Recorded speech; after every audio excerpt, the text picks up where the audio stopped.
এসেছেন এটা আমরা জানি। আপনারা ভালোবেসে বলছেন যে আপনারা সবাই উসমান হাদি হবেন, কিন্তু আপনারা চাইলেও কেউ কোনোদিন উসমান হাদি হইতে পারবেন না। উসমান হাদি শুধু একজনই হয়। আমার ভাইয়ের কোনো রিপ্লেসমেন্ট হয় না। আমি আমার ভাইয়ের কোনো রিপ্লেসমেন্ট চাইও না।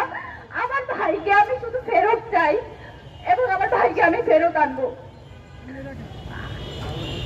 আল্লাহর কাছে শুধু এইটুকু দোয়া করবেন, আল্লাহ যাতে আমাদেরকে উসমান হাদিকে যে স্বাধীনতা সার্বভৌমত্বের পক্ষে তিনি যেভাবে কথা বলতেন সেভাবে যাতে তাকে ফেরত দেয়।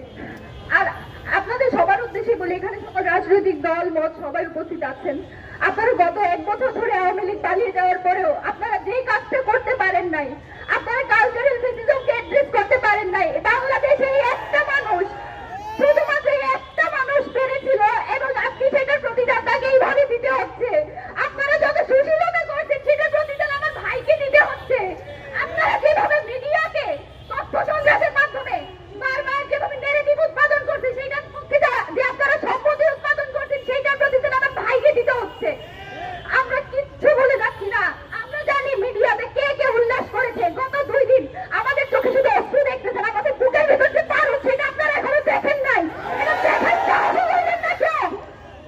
আমার ভাই ফেরত আসবে, বাংলাদেশের স্বাধীনতা সার্বভৌমত্বের পক্ষে কথা বলবে এবং এই মিডিয়াতে যারা বিভিন্ন বয়ান উৎপাদনের মাধ্যমে আমার ভাইকে হত্যাযোগ্য করার চেষ্টা করেছে, আমার ভাইয়ের জীবন মৃত্যুর সন্নিকটে যারা বারবার উল্লাস করেছে, যারা বিজয় উদযাপন করেছে, আমি তাদের সবাইকে চিহ্নিত করে রাখছি। আল্লাহ যদি আমাদেরকে বাঁচায় রাখে, ইনকিলাব মঞ্চ যদি বেঁচে থাকে, বাংলাদেশে কালচারাল ফেসিজম যারা কায়েম করতেছেন আপনাদের সবার জন্য আমরা সারা জীবন সহ্য হয়ে থাকবো, এটা মাথায় রাখবেন। আমি আপনাদের কাছে এটাই দোয়া করবো, আপনারা যে যেখানে আছেন, আমরা আওয়ামী লীগের প্রশ্নে সবসময় সবাই এক থাকি।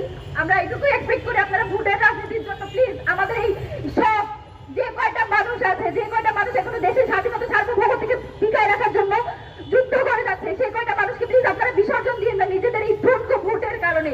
বাংলাদেশের স্বার্থ আপনাদের এই ভোটের চেয়ে অনেক বেশি, আপনাদের নিজস্ব যে ব্যবসা বাণিজ্য সেসবের চেয়ে অনেক বেশি বাংলাদেশের স্বাধীনতা সার্বভৌমত্বের যে দাম সেটা প্লিজ আপনারা বিসর্জন দিবেন না, সেটা বিক্রি করে দিবেন না। বাংলাদেশের প্রশ্নে, স্বাধীনতা সার্বভৌমত্বের প্রশ্নে উসমান হাদি যেভাবে ভোকাল ছিল, আপনারা তার, আমি বিশ্বাস করি যে আমার ভাই ফেরত আসবে। আমার ভাই যতদিন আসবে না ততদিন পর্যন্ত আমরা রাজপথ ছাড়বো না। এবং আমাদের জামের ভাই যেটা বলে গেলেন, উসমান হাদি যতদিন সুস্থ হবে না এই ঢাকা হাটের আসনে আসার কারণে এবং তার যে বয়ানগুলো ছিল, তার যে কথাগুলো ছিল, সেগুলোর কারণে আজকে তার এই অবস্থা। এবং আমি জামের ভাই